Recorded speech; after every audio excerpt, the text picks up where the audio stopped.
నమస్తే, welcome to hot popcorn debate. కూటమి ప్రభుత్వం నూతనంగా 4 సలహాదారులను నియమించింది. అయితే ఈ నేపథ్యంలో మరి జగన్మోహన్ రెడ్డి గారి హయాంలో సలహాదారుల గురించి ఇప్పుడు ప్రధానంగా చర్చించుకుంటున్నటువంటి పరిస్థితి. మరి అప్పటి సలహాదారులకు ఇప్పటి సలహాదారులకు ఉన్న తేడా ఏంటి? అలాగే వైస్ ఛాన్సలర్ విషయంలో కూడా జగన్మోహన్ రెడ్డి గారు తన సామాజిక వర్గం వారిని నియమించినటువంటి పరిస్థితి. ఇప్పుడు కూటమి ప్రభుత్వం అధికారంలోకి వచ్చాక 9 మంది వైస్ ఛాన్సలర్ను సామాజిక న్యాయం పాటిస్తూ ఎంపిక చేయడం జరిగింది. ఈ నేపథ్యంలో రాష్ట్రంలో ప్రధానంగా మరి సలహాదారుల గురించి కావచ్చు, వైస్ ఛాన్సలర్ల గురించి కూడా చర్చ జరుగుతున్న నేపథ్యంలో దీని గురించి మరిన్ని వివరాలు ఈ రోజు డిబేట్లో చర్చిద్దాం. మనతో పాటు డిబేట్లో పార్టిసిపేట్ చేసేందుకు స్టూడియోలో ఉన్నారు సీనియర్ జర్నలిస్ట్ డివి శ్రీనివాస్ గారు, అలాగే మరో senior political analyst Madhusudan Reddy గారు. నమస్కారం సార్. నమస్తే. నమస్కారం సార్. డివిఎస్ గారు, అయితే ఈరోజు ఆంధ్రప్రదేశ్ ప్రభుత్వం 4 సలహాదారులను నియమించింది.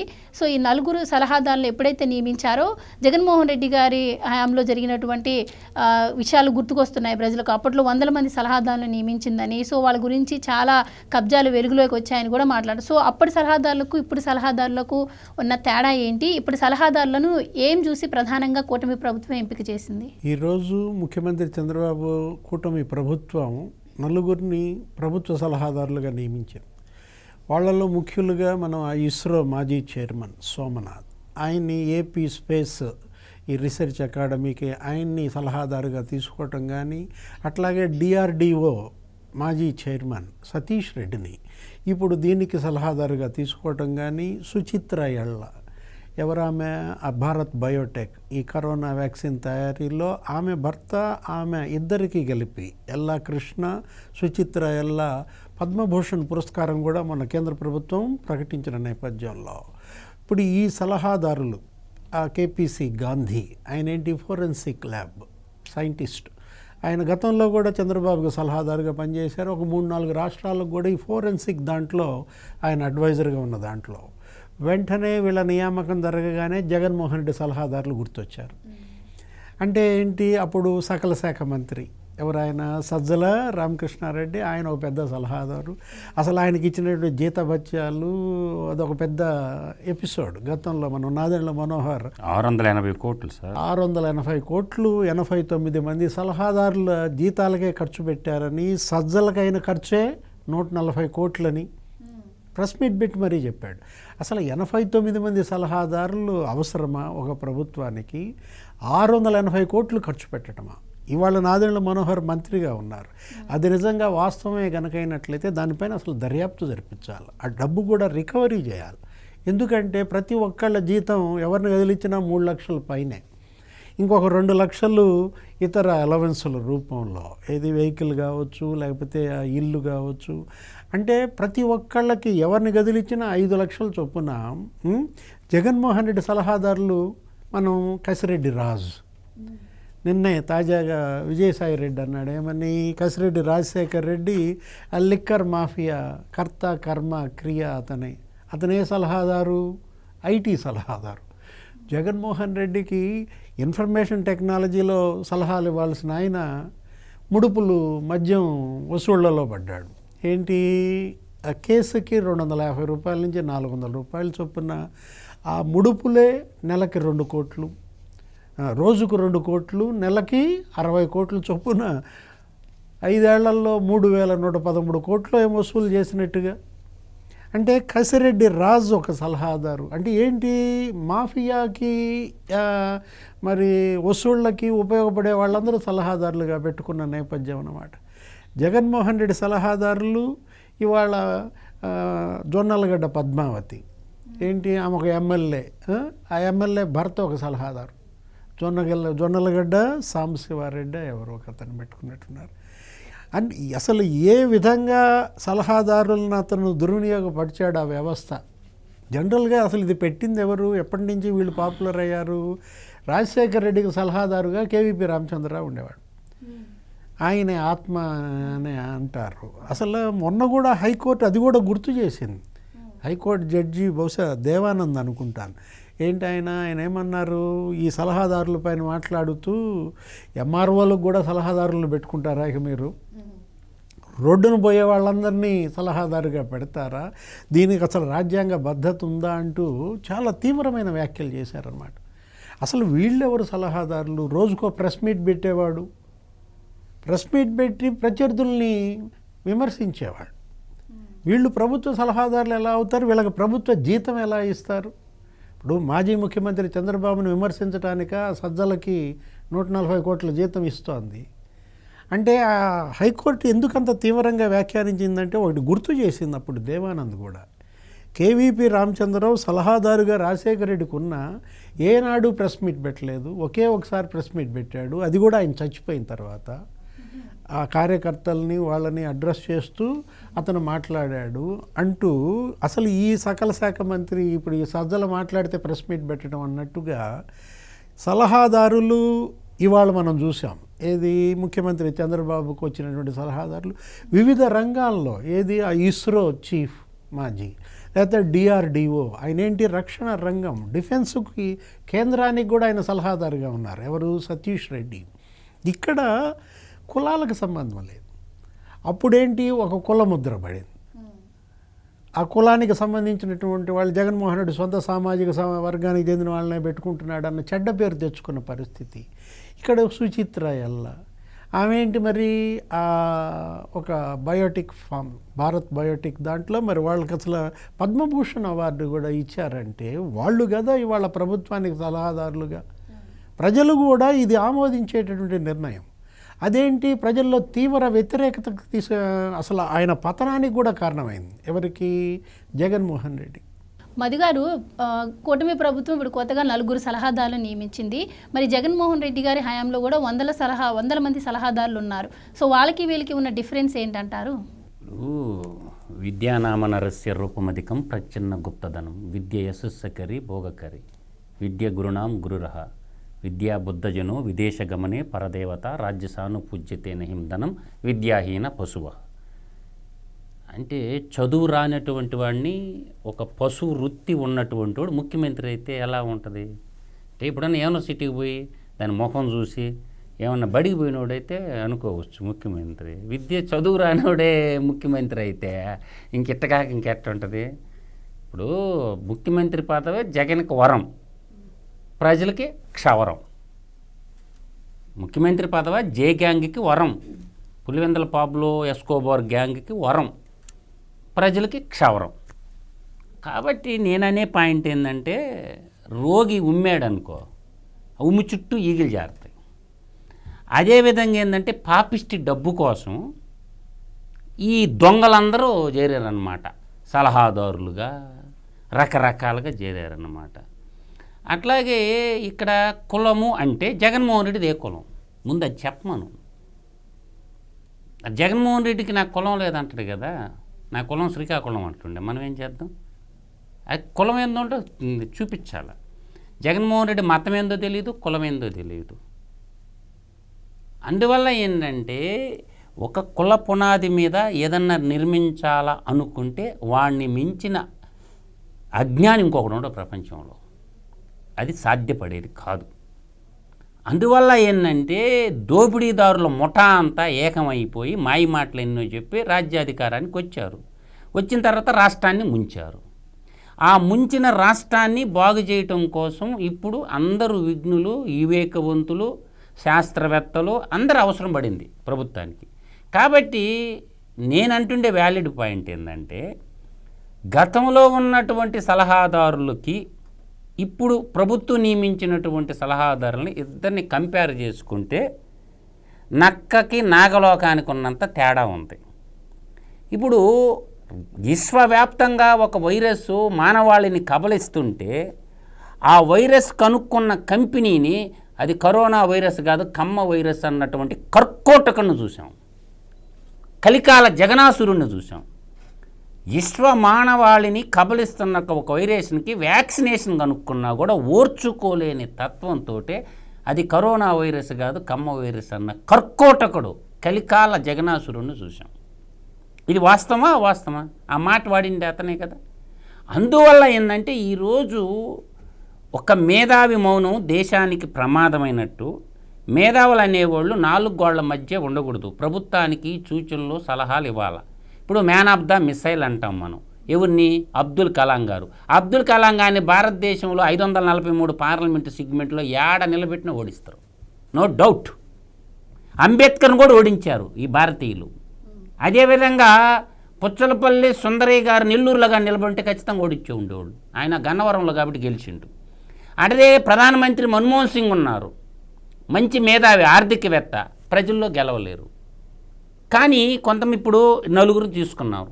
ఒక ఆయనేమో శాటిలైట్ టెక్నాలజీకి సంబంధించినటువంటి ప్రొఫెసరు, నిష్ణాతుడు.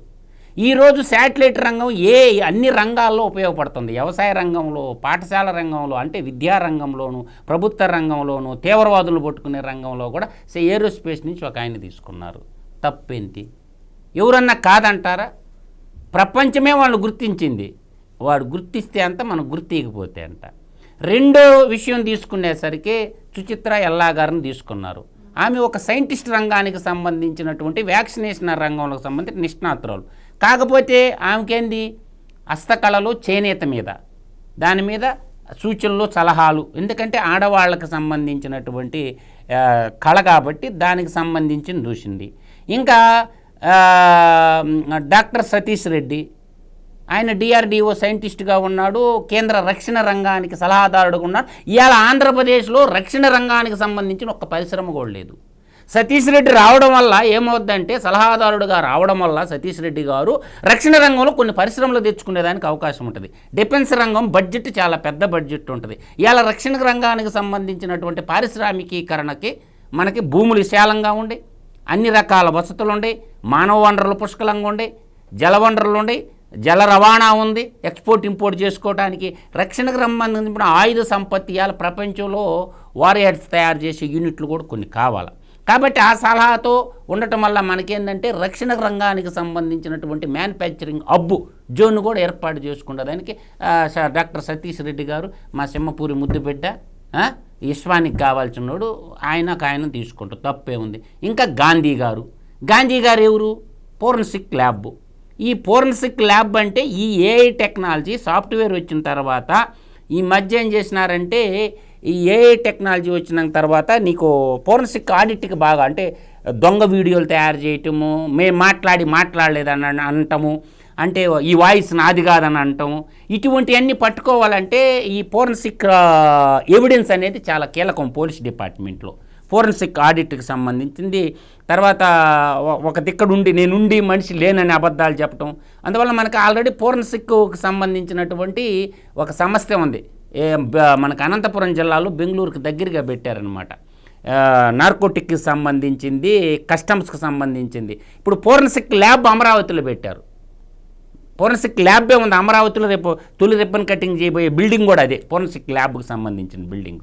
కాబట్టి అన్ని రంగాల్లో, ఒకటి శాటిలైట్ స్పేస్ టెక్నాలజీకి సంబంధించింది, ఇంకోటి డిఫెన్స్ సెక్టార్కి సంబంధించింది, ఇంకోటి ఏమంటే బయోటెక్నాలజీకి సంబంధించినటువంటి వ్యాక్సినేషన్కి సంబంధించింది, ఇంకోటి ఏముందంటే దొంగలకి, తీవ్రవాదులకు సంబంధించినటువంటి ఏదన్నా సోషల్, ఇది ఇట్లా విభిన్న రంగాల్లో నిష్ణాతులై అయినటువంటి గొప్ప గొప్ప వ్యక్తుల్ని గౌరవ సలహాదారులుగా 2 ఏళ్ల కాలానికి ప్రభుత్వం నియమించుకున్నది.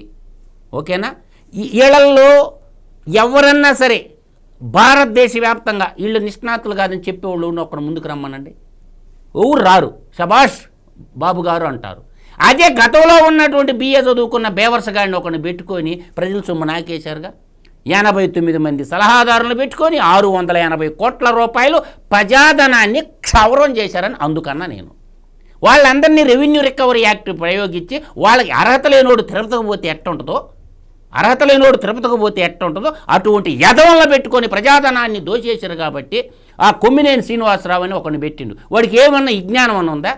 వాడిని మించిన అజ్ఞాని అసలు ఆంధ్రప్రదేశ్ ఉభయ తెలుగు రాష్ట్రాల్లో లేడు. వాడిని ఒకదానికి పెట్టారు, ఒక కార్పొరేట్ పదవికి దోచిపెట్టారు వాడికి. తర్వాత దేవులపల్లి అమరనేవాడు అసలు సీమాంధ్ర నేలకు సంబంధించిన వ్యక్తే కాదు. వాడు ఎక్కడో వరంగల్కి సంబంధించినటువంటి వ్యక్తిని ఢిల్లీలో కూర్చొని పెట్టి 100 కోట్లు నాకేశారు తెలుగు సొమ్ము. వాడి మీద కేసు రిజిస్టర్. అట్లా ఏంటంటే ఒకవైపు మీరు చూడండి, ఐఎండ్పిఆర్ని అడ్డం పెట్టుకొని 1,000 కోట్లు నాకేశారు. సలహాదారులను అడ్డం పెట్టుకొని 680 కోట్లు నాకేశారు. ఇట్లా ప్రజాధనానికి ఎవడికి చిక్కింది వాడు నాకేయటం మొదలుపెట్టారు. ఆంధ్రప్రదేశ్లో బాగా క్షవరం చేసి పెట్టారు.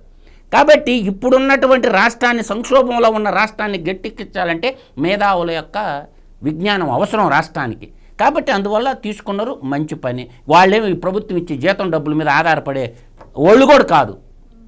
వాళ్ళకి జీతాలు కూడా అవసరం లేదు, వాళ్ళు మీరు ఇచ్చినా తీసుకోరు వాళ్ళు, వాళ్ళ సేవలు అవసరం రాష్ట్రానికి, అంతే తప్ప ప్రభుత్వం ఇచ్చే జీతం డబ్బుల కోసం పొదుపులు ఇచ్చేటటువంటి హోదా కోసం వాళ్ళు రాలా. వీళ్ళు ఇచ్చేది ఏంటి? క్యాబినెట్ హోదా. వాళ్ళకి ఎప్పుడో పద్మశ్రీ పద్మభూషణ అవార్డులు తెచ్చుకున్నారు, వాళ్ళు స్వయం కృషితో తెచ్చుకున్నారు. మీరు ఇస్తే ఎంత వాళ్ళ సేవలు ఏ రాష్ట్రానికైనా అవసరమే, దేశానికి అవసరమే, రాష్ట్రానికి అవసరమే. కాబట్టి మన రాష్ట్రం ముందు చూపుతో కాదు ముందు చూపుతో వాళ్ళ సేవలు కావాలని ఏడుకుంటే సరే మేము చేస్తామయ్యా అన్నారు. అందు ప్రభుత్వం ఇచ్చే డబ్బుల కోసం వస్తారా ఏంది? కాబట్టి వాళ్ళే 10 మందికి ఉద్యోగాలు ఇస్తూ 10 మందికి ఉపాధి చూపించేటటువంటి మనుషులు వాళ్ళు. ఒక ప్రొఫెసర్గా ఉన్నారు, ఒక సైంటిస్టులుగా ఉన్నారు. కాబట్టి వాళ్ళే దార్శనికులై ఉన్నప్పుడు వాళ్ళకి జీతాలు అవసరం లేదు. వాళ్ళు కాకపోతే సదుపాయాలు, ఒక రూము, ఒక ఆఫీసు, ఎక్కే ఫ్లైటు, దిగే ఫ్లైటు, దోవ ఖర్చులు ఉంటాయి, అంతకు తప్ప జీతాలు కూడా ఉండవు. అందువల్ల ఏంటంటే గతం అనేది గడిచిన కాలం చీకటి అధ్యాయము, చీకటి రాజ్యము, చీకటి పాలన పోయింది. ఇప్పుడు ఎలుగుల చల్లని చంద్రుడు పాలన వచ్చింది కాబట్టి చంద్రుడు చల్లంగా ఉంటాడు, చంద్రుడి పాలనలో ప్రజలందరూ చల్లంగా ఉంటారు. అందువల్ల నేను అనేది ఏంటంటే గతంలో ఉన్న సలహాదారులకి దోచిన సొమ్మంతా రెవెన్యూ రికవరీ యాక్ట్ ప్రయోగించి ఏసీబీని ఇంట్రడ్యూస్ చేసి వెనక్కి రెప్పించాల కూటమి ప్రభుత్వం. ఖచ్చితంగా ఏసీబీ రైట్స్ జరగాల, వాళ్ళ మీద ఇన్కమ్ ట్యాక్స్ రైట్స్ కూడా జరగాల. ఇన్కమ్ ట్యాక్స్ ఫైల్ పట్టుకొని అసలు ఏందమ్మా రాష్ట్రపతి కాడికి, గవర్నర్ కాడికి, రాష్ట్ర హైకోర్టు జడ్జి కాడికి ఎక్కువ జీతాలు ఇవ్వమని ఎవరు చెప్పిండో? అసలు రాజ్యాంగం ఒప్పుకుంటుందా? ఒప్పుకోదు. రాజ్యాంగం గవర్నర్ కాడికి ఎక్కువ జీతం తీసుకున్నారు వీళ్ళు. అందువల్ల వాళ్ళు ఖచ్చితంగా శిక్షార్హులే. కాబట్టి వాళ్ళ మీద రెవెన్యూ రికవర్డ్ పాత సలహాదారుల మర్యాదగా తిరిగి ఇస్తే ఇచ్చినట్టు, లేకపోతే ఏసీబీని ఇన్కమ్ ట్యాక్స్ని మళ్ళీ ఇచ్చేసి వాళ్ళని కట్టకట్టాల్లోకి నెట్టి ఆ డబ్బులంతా రికవరీ చేయాలని నా యొక్క డిమాండ్. సార్ డివిఎస్ గారు, ఇప్పుడు ఇక వైస్ ఛాన్సలర్ల విషయానికి వస్తే కూటమి ప్రభుత్వం వచ్చాక లోకేష్ గారు 9 మంది వైస్ ఛాన్సలర్లను నియమించడం జరిగింది. సో ఆ 9 మంది మీద వీళ్ళు ఆరోపణలు చేయడం కావచ్చు, అలాగే ఉన్న వాళ్ళను బలవంతంగా రాజీనామాలు చేయించింది అని చెప్పి వాళ్ళు రాసిన లేఖలు ఇవిగో అంటూ సోషల్ మీడియాలో కూడా చాలా ప్రచారం చేయడం జరిగింది. మరి నిజంగానే అలా బలవంతపు రాజీనామాలు చేయించారంటారా? ఇప్పుడు ఏం చూసి కూటమి ప్రభుత్వం 9 మందిని నియమించింది?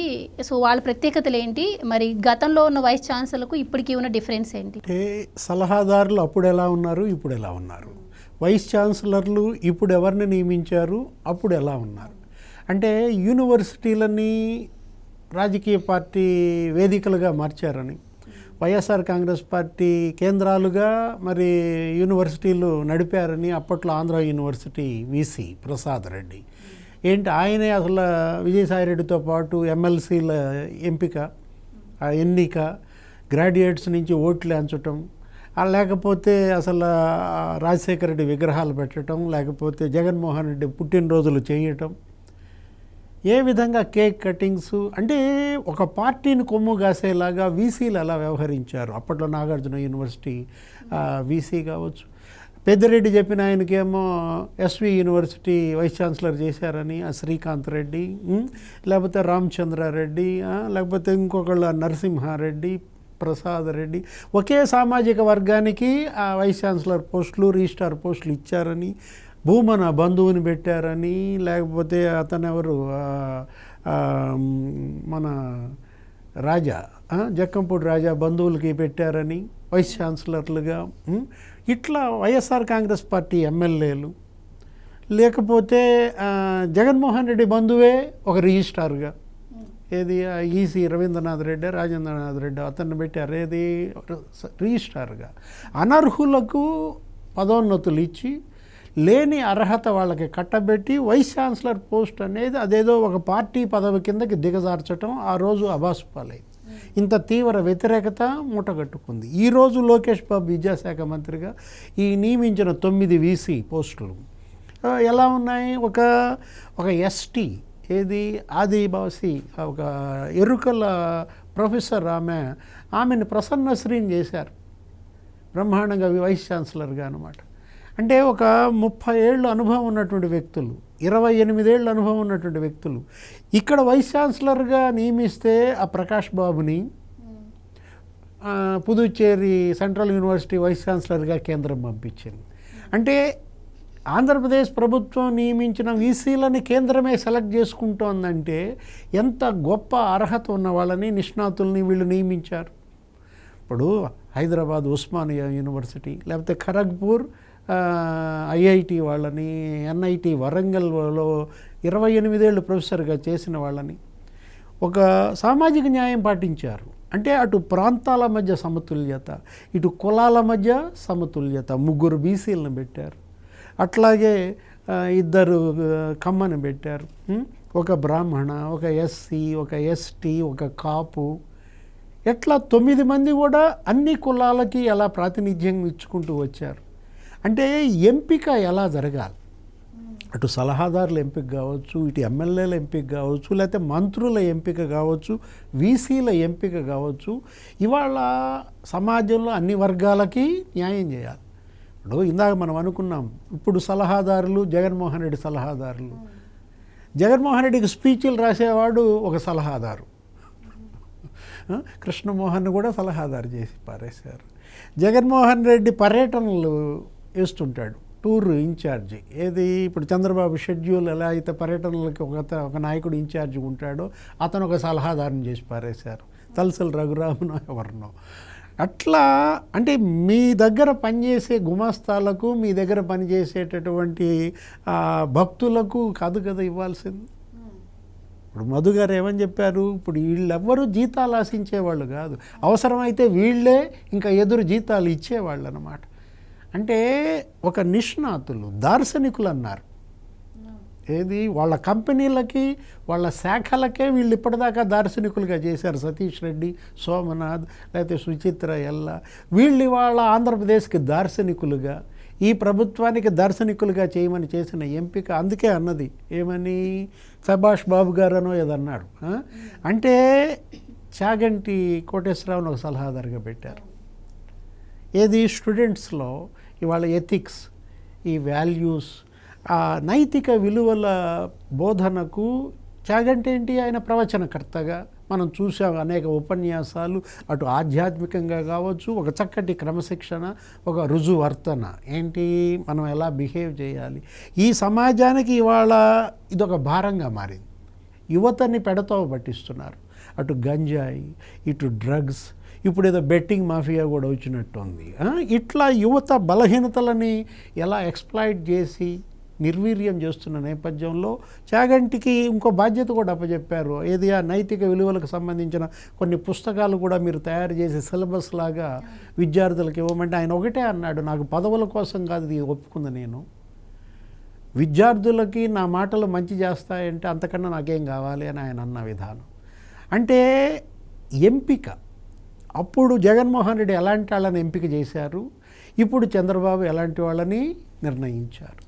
ఇది ఇవాళ ఈ రాష్ట్రానికి ఒక మేలిమలుపు, ఈ రాష్ట్రానికి ఒక సరైన దిశానిర్దేశం చేసేదిగా మనం చూడాలి. అటు విశ్వవిద్యాలయాలకి దార్శనికులుగా గొప్ప వీసీలు, ఇటు వివిధ శాఖలకు కాదు, వివిధ ప్రభుత్వానికి వివిధ రంగాలలో చక్కటి సలహాలు. ఇందాక మధు గారు ఏం చెప్పారు, సతీష్ రెడ్డి వల్ల అసలు రక్షణ పరిశ్రమలు కూడా వస్తాయన్నారు. ఆల్రెడీ ఆయన ఒక 50 మంది పారిశ్రామికవేత్తలు ఇక్కడ రక్షణ రంగంలో పెట్టుబడులు పెట్టడానికి సిద్ధంగా ఉన్నారని ముఖ్యమంత్రి గారికి చెప్పారు. అంటే రక్షణ రంగంలో కేంద్ర బడ్జెటే ఇవాళ లక్షల కోట్లు ఉంటుందన్నమాట. ఆ పరిశ్రమలు ఇక్కడ కనుక వస్తే, హైదరాబాద్ చుట్టూతా అవే ఉన్న నేపథ్యంలో ఆంధ్రప్రదేశ్లో కూడా ఇవాళ రక్షణ రంగ సంస్థలను స్థాపించాలని అటు అనంతపురం జిల్లాలో, ఇటు ఈ నాగాయ లంకలో కొన్ని ప్రపోజల్స్ ఉన్న నేపథ్యంలో సతీష్ రెడ్డి ద్వారా ఈ రక్షణ శాఖ పరిశ్రమలు కూడా ఆంధ్రప్రదేశ్కి వచ్చే అవకాశం ఉందన్నమాట. అట్లాగే ఇస్రో మాజీ చైర్మన్ సోమనాథ్ గారి ద్వారా, నెక్స్ట్ సుచిత్ర ఎల్లా ద్వారా, ఇది ఏదైనా సరే ఈ ఎంపిక పట్ల మాత్రం రాష్ట్ర ప్రజల్లో హర్షామోదాలు వ్యక్తమవుతున్నాయి. దీన్ని అందరూ స్వాగతిస్తున్నారు, అభినందిస్తున్నారు. రైట్. జగన్మోహన్ రెడ్డి గారు అధికారం చేపట్టిన దగ్గర నుంచి ఇటు అదే నాయకుల పోస్ట్ దగ్గర నుంచి ఇటు వీసీల వరకు కూడా అసలు అంతంత మందిని నియమించాల్సిన అవసరం ఉందంటారా? సలహాదారుల విషయానికి వస్తే 100 మంది, డిప్యూటీ సీఎంలు వస్తే వాళ్ళని కూడా 5 దాకా నియమించినటువంటి అవకాశం ఉంది. ఇక ఎమ్మెల్యేల విషయానికి వస్తే 2 ఇయర్స్కి ఒకళ్ళను కూడా మార్చింది. ఇంతమందికి అంటే వైస్ ఛాన్సలర్ విషయంలో కావచ్చు, అంటే అన్ని సామాజిక వర్గాలకు న్యాయం చేస్తాను అంటుంది, తన సామాజిక వర్గానికి మొగ్గు చూపిన పరిస్థితి మనం ఈ 5 ఏళ్లలో కూడా చూసాము. అసలు ఇంతమంది సలహాదారులు, ఉప ముఖ్యమంత్రులు ఇట్లా పదవులు షేర్ చేసుకోవడాలు ఇదంతా అసలు గతంలో కూడా ఎప్పుడు ఉన్నట్లేదు. అవసరం అంటారు ఇవన్నీ? ఎందుకోసం చేసినట్టు జగన్మోహన్ రెడ్డి గారు ఇలాగా? ఇప్పుడు జగన్మోహన్ రెడ్డిని ఒక ప్రజాస్వామ్యవాది కాదు కదా, అతనికి దోచుకోవడం, దాచుకోవడం, సంపాదించుకోవడం కోసం వచ్చాడు. అతను ట్రిక్స్ ప్రయోగించాడు, అన్ని రంగాలని భ్రష్టు పట్టించిపోయాడు. విశ్వవిద్యాలయాలను కూడా ఎందుకు వదులుతాడు? 26 యూనివర్సిటీలు ఉంటాయి. 26 యూనివర్సిటీలు ప్లస్ ఒక 8 ప్రైవేట్ యూనివర్సిటీలు, 34 యూనివర్సిటీలు, మళ్ళీ డీమెడ్ యూనివర్సిటీలు ఒక 5 ఉంటాయి. మొత్తం కలిపి దాదాపుగా 39 యూనివర్సిటీలు ఉన్నాయి. ఈ 39 యూనివర్సిటీలకు సంబంధించినటువంటి వైస్ ఛాన్సలర్స్ని ఎవరిని ఉంచాలా అనే దానికి సంబంధించినట్టు విజ్ఞానం ఉండాలి కదా. ఫస్ట్ మనం చదువుకొని ఉండాలి కదా. మనం కాలేజీకి పోయి, మనం స్కూళ్ళకు పోయి పుస్తకాలు తీసి ఆ పుస్తకాల్లో ఉన్న అక్షరాలు మనం చదువుకోలేదు. మనం చదువుకున్న పుస్తకాలు వేరు. 64 కళలో ఒక కళ ఉంటుందని చెప్పి, అదే చోర కళ, అది బాగా చదువుకున్నాడు. అందువల్ల ఏంటంటే కాలేజీకి పోయినోడికి తెలుస్తుంది, యూనివర్సిటీలకు పోయినోడికి, యూనివర్సిటీలో లైబ్రరీలకు పోయినోడికి తెలుస్తుంది ఏ ఊరి వైస్ ఛాన్సలర్గా ఉంటే కాలేజీ బాగుపడద్దని. కానీ యూనివర్సిటీలన్నింటినీ కూడా పొలిటికల్ పార్టీలు వేదికలుగా తయారు చేశాడు కదా. ఒకప్పుడు యూనివర్సిటీల్లో మేము చదువుకునే రోజుల్లో ఏముండే అంటే ఎలక్షన్లు ఉండేవి. స్టూడెంట్స్ ఏంటంటే ఎలక్షన్ నుండి స్టూడెంట్స్ లీడర్ లక్షణాలు యూనివర్సిటీలో వస్తే దేశాన్ని నడిపించే పరిపాలకులుగా తయారవుతారని పెట్టారు. ఆ తర్వాత కొన్ని ఎదవ సినిమాలు తీసేసి కుల వర్గ తమ్యంగా వేసుకొని చంపుకోవటం, విద్యార్థులను ఒకరినొకరు చంపుకోవటం వల్ల ఈ స్టూడెంట్ ఎలక్షన్లు బ్యాన్ చేసేసారు. నూతన నాయకత్వానికి వేదికలుగా ఉన్నాయి ఒకప్పుడు యూనివర్సిటీలు. ఈరోజు యూనివర్సిటీలు ఏమైనాయి? ఏదైతే విశ్వవిద్యాలయాల్లో ఈ స్టూడెంట్ ఆర్గనైజేషన్లో తప్పుదావు పట్టించినారో రాజకీయ నాయకులు ఎంటర్ అయినంత వల్ల ఏం చేసినా బ్యాన్ చేసేసారు. చాలామంది హత్యలు కూడా జరిగినాయి అప్పుడు. విద్యార్థి ఉద్యమాలు చూస్తే ప్రభుత్వాలు, ముఖ్యమంత్రులు కూడా భయపడేవాళ్ళు. విద్యార్థి ఉద్యమాలను చూస్తే ముఖ్యమంత్రులు భయపడిన సందర్భాలు చాలా ఉన్నాయి. లైక్ దట్ ఉస్మానియా యూనివర్సిటీ విద్యార్థి జార్జి రెడ్డిని తీసుకోవచ్చు మీరు. అందువల్ల మీకు ఈ చాలా అంటే విశ్వవిద్యాలయాలన్నీ కూడా విశ్వానికి విజ్ఞానాన్ని అందించేవి కదా ఉండాలి. విశ్వం అంటే మొత్తం లోకా సమస్త సుఖినో భవంతు అన్నట్టు, సత్యమేవ జయతే అన్నట్టు విశ్వానికి విజ్ఞానాన్ని అందించేవి విశ్వవిద్యాలయాలు. అటువంటి వాటిలో రాజకీయం అనేటటువంటి చేర్పించి కులతత్వం, మతతత్వాన్ని జోడించడం వల్ల ఏమవుతుందంటే వినాశనానికి దారితీస్తుంది. అందువల్ల గతంలో జరిగిన మాట వాస్తవం, జరగలేదని నేనైతే అమ్మను. 26 యూనివర్సిటీల్లో వైస్ ఛాన్సలర్లు, అక్కడ నామినేటెడ్ కొన్ని ఉద్యోగాలు ఉంటాయి, అవి కానీ అన్నీ కానీ ఎవడికి నచ్చినట్టు వాళ్ళు రాసుకున్నారు. రెండోది, యూనివర్సిటీ మనకి ఏదైతే ఉందో, ఎన్టీఆర్ యూనివర్సిటీ ఉందో ఏదైతే ఉందో, ఆ యూనివర్సిటీ వైస్ ఛాన్సలర్ని మోకాళ్ళ దండేసి సంతకం పెట్టించుకున్నారు యూనివర్సిటీలో డబ్బులు కొట్టేయడానికి. 280 కోట్ల యూనివర్సిటీలో ఫిక్స్డ్ డిపాజిట్ రూపంలో ఉన్న యూనివర్సిటీ డబ్బుని ఒక గురువుని గౌరవించకుండా సంస్కారహీనంగా మోకాళ్ళ మీద నిలబెట్టి సంతకం పెట్టించుకున్నాడు. ఆయన బయటకు వచ్చి చెప్పుకోలేక, నా పరిస్థితిలో మీరుంటే ప్రాణం బతికితే చాలు. ఆ రోజు ఆ పని చేయించినోడు ఎవడు? ఈ సకల శాఖల మంత్రిగా పిలబడే మిల్లెట్ రెడ్డి, ఆ కృష్ణమోహన్ రెడ్డి అనేవాళ్ళు. నువ్వు పెడతావా, సంతకం పెట్టవా అని పేక మీద కత్తి పెట్టి సంతకం పెట్టించుకున్నారు. ఇది నిజమా అబద్ధమా చెప్పమను మిల్లెట్ రెడ్డిని, ఆ టోల్గేట్ రెడ్డిని చెప్పమను, ఆ కృష్ణమోహన్ రెడ్డిని చెప్పమను. సీఎం ఆఫీసుకి పిలిపించి బలవంతంగా విత్డ్రా చేయించుకున్నారు యూనివర్సిటీ నిధులు. అట్లా ఏంటంటే ఒక రౌడీ పాలకుడైతే ఎలా ఉంటుందనేది చూశారు. ఒక రాక్షసుడు పాలన ఎలా ఉంటుందో పురాణాల్లో చదువుకున్నాం, రాక్షసులు ఎలా ఉంటారని. ఒక రాక్షసుడు రాజ్య పాలకుడైతే ఎలా ఉంటాడో కళ్ళారా చూశారు. ఇంకా సీమానంధ్రప్రదేశ్లో భవిష్యత్తులో చూడరు అటువంటి పాలకుడిని. ఒక రాక్షసుడు రాజ్య పాలకుడైతే ఆ రాజ్యం ఏ విధంగా ఉంటుందో చూశారు ప్రజలందరూ. కాబట్టి మంచి తీర్పు ఇచ్చారు. అంది ప్రజాస్వామ్యాన్ని మర్చిపోయి నేనే 30 ఏళ్ళు ముఖ్యమంత్రి, కళల కంటే ఆ కళలన్నీ కల్లోలం అయిపోయినాయి అన్నమాట. అందువల్ల ఏంటంటే లెవెన్ రెడ్డిగా మిగిలిపోయిండు. అంటే ప్రజాస్వామ్యహితంగా కానీ ప్రజలు మెచ్చే విధంగా పరిపాలన చేయకపోతే ఎంత ప్రభువైనా కూలిపోవాల్సిందే. ఇప్పుడు రాముడిని చెప్పుకుంటారు, చరిత్రలో రావణ బ్రహ్మను చెప్పుకుంటారు. రావణ బ్రహ్మని ఎలా చెప్పుకుంటారు, రాముడు ఎలా చెప్పుకుంటారు అనేది మనకు అర్థమైపోద్ది. రామరాజ్యం కావాలి కానీ మనకి రాక్షస రాజ్యం వద్దు. కలికాల జగనాసురుల రాక్షస రాజ్యం వద్దనే వద్దు. రామరాజ్యం మనకు కావాలా. ఇప్పుడు రాముడు రాజ్యం ఎలా ఉన్నదో అలాగే నడుస్తూ ఉంది కూటమి ప్రభుత్వం అని చెప్పగలం. ఉన్నత విద్యా మండలి చైర్మన్గా అప్పుడు హేమచంద్రారెడ్డి, ఇప్పుడు కొత్త మధుమూర్తి. అంటే ఉన్నత విద్యా మండలి చైర్మన్గా పనిచేసిన హేమచంద్రారెడ్డి ఎప్పుడైతే జగన్ ఓడిపోయాడో ఏది పారిపోయా. అసలు కనీసం ఆయన వచ్చి కనపడటం కానీ రాజీనామా చేయటం కానీ కనీస కట్రసి ఉన్నత అసలు విద్యామండలికి పార్టీకి సంబంధం ఏంటి? అంటే ఓడిపోయినంత మాత్రాన మీరు పారిపోతారా? ఇప్పుడు నియమించినటువంటి వ్యక్తి కొత్త మధుమూర్తి, మరి ఆయన మనం చూసాం ఏంటి, ఏ విధంగా అతను వరంగల్లో నిట్కి పనిచేశాడో అంత గొప్ప పేరు ప్రతిష్టలు ఉన్నటువంటి వ్యక్తిని మరి ఉన్నత విద్యామండలి చైర్మన్గా నియమించారు. అంటే దార్శనికుడు ముఖ్యమంత్రి అయితే దార్శనికులే వీసీలుగా వస్తారు, దార్శనికులే ప్రభుత్వ సలహాదారులుగా వస్తారు. మరి ఇక మాఫియా ముఖ్యమంత్రిత్వం అయితే ఇక మాఫియా వాళ్ళే వస్తారనమాట. ఇంకోటి ఉన్నాం ఇక్కడ సార్, మీరు ఆలోచన చేయండి. మీరు ఇప్పుడు దార్శనికుడు అనే పదానికి ఒక అర్థం తెలుసా? ఫస్ట్ వాళ్ళకి ఆ పదాలు పలకటం కూడా చేత కాదు. వాళ్ళకి ఏంటంటే వ్యాలిడ్ పాయింట్ మీరు బాగా గుర్తుపెట్టుకోవాల్సి ఉంది ఏంటంటే, ప్రజల్ని అవేకులని భావించిన ఎవరైనా సరే కుప్పకూలిపోక తప్పదు. ప్రజల్ని అవేకులని భావించకూడదు ఎప్పుడు కూడా. వాళ్ళే అవివేకులు, ప్రజల్ని అవివేకులని భావించిన వాడే అవేకులు అవుతారు అనమాట. ప్రజా తీర్పు అని చాలా సగౌరవంగా ఇస్తారు, నీకు సగౌరవంగా ఇస్తారు అనమాట.